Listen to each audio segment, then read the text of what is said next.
Hello, friends. It's Sherry. I'm popping on because there's something I want to talk about. How many of us have heard it's going to get worse before it gets better? I know I have been hearing that nonstop, and it's driving me crazy because I'm wondering what's the bottom?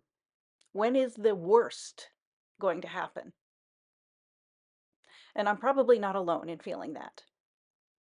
And that's what I want to talk about today.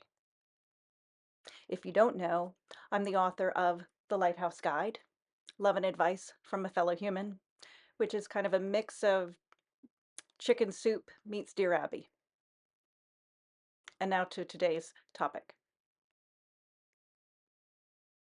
It's probably meant to make us feel better. This idea that it's going to get worse before it gets better is preparing us in some way. And if we've already survived the horrors that have come before, surely we'll be okay facing the horrors to come. At least, I'm guessing that's what's behind it. But I want to push back a little bit on this narrative that we have to believe it's going to get worse before it gets better as some sort of protective frame of mind for uncertain times. Because I think it tends to put us, and I know it does me, in this state of wondering what that awful worse thing might be and how it's going to affect me and the people I love. If you've read the book or know me, you'll know that I and my family are not strangers to challenges. Just as COVID was ending, my youngest had a diagnosis that required multiple painful procedures and ultimately bone graft surgery. During that year,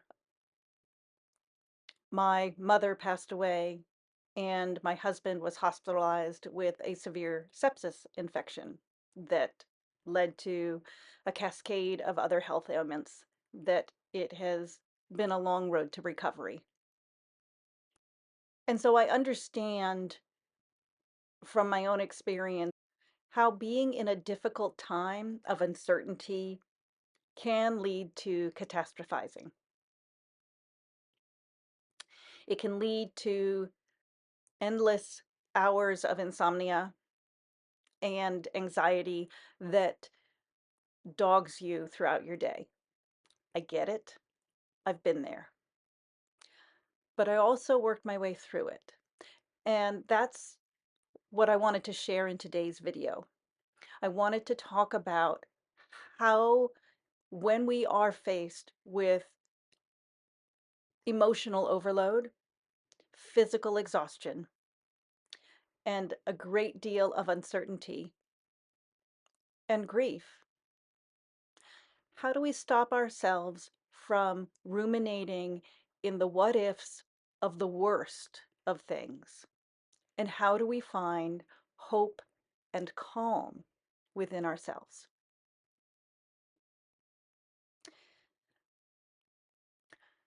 Worry is a lot like that phrase, it's going to get worse before it gets better.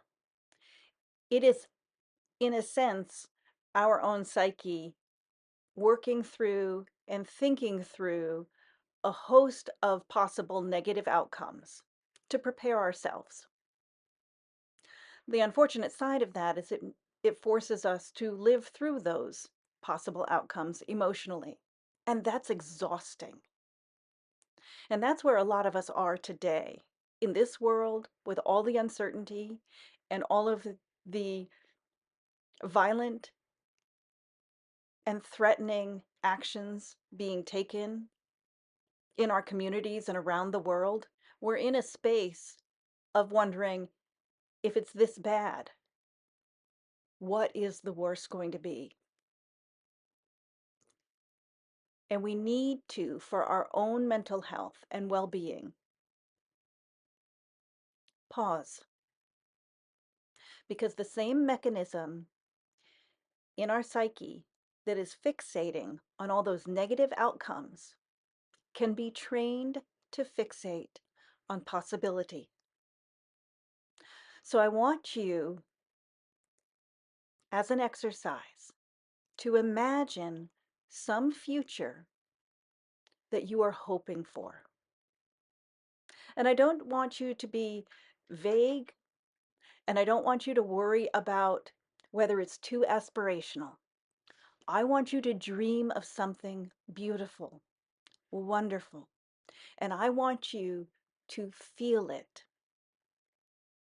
I want you to think about how that is going to feel emotionally, how fulfilling it will feel, how calming, how joyful. Whatever that positive emotion is, I want you to feel it in your body. Imagine it as being real. And I don't want you to stop there. I want you to take that beautiful thing that you've just imagined, whether it has to do with career or family or the world.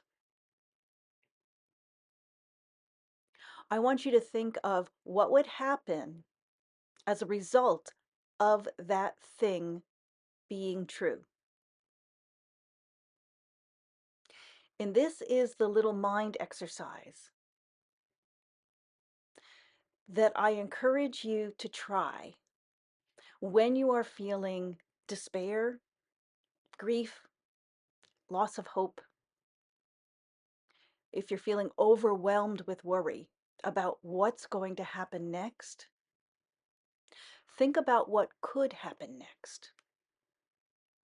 Think about the small actions or big changes you might take in your own life to make them come to be. Imagine the steps there. Focusing on that is one way of counteracting the endless anxiety loop that we can find ourselves in these times.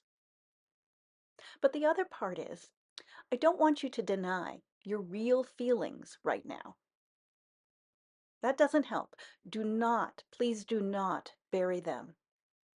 I'm not asking you to disassociate, but I'm also asking you to be careful of wallowing in them. They are not your identity. They are your present moment. It helped me very much so when my husband was hospitalized and we were not sure whether he would make it. It helped me to have a friend who understood that I just needed to cry. And so that friend, on the way home from the hospital one day, met me at a park and ride parking lot, and she held me as I sobbed into her shoulder so that I could go home and be a mom to my daughter.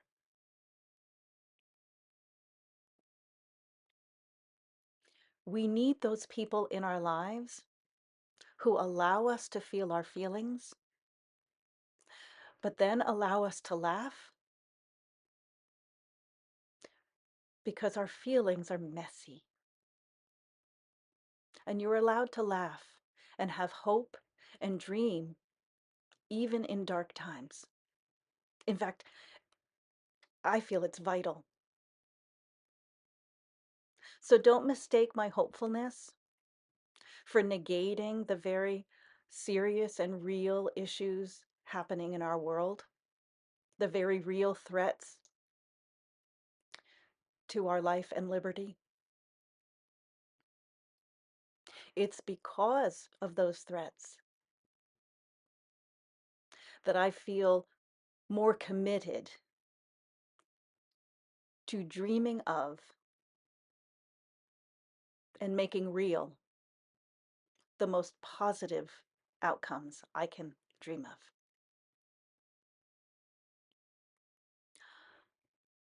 If you have any suggestions that you'd like to share, drop them in the comments of how you're dealing with these times, how you're finding hope or purpose, how you're moving through the inertia that often comes from feeling overwhelmed by staying busy, by being creative.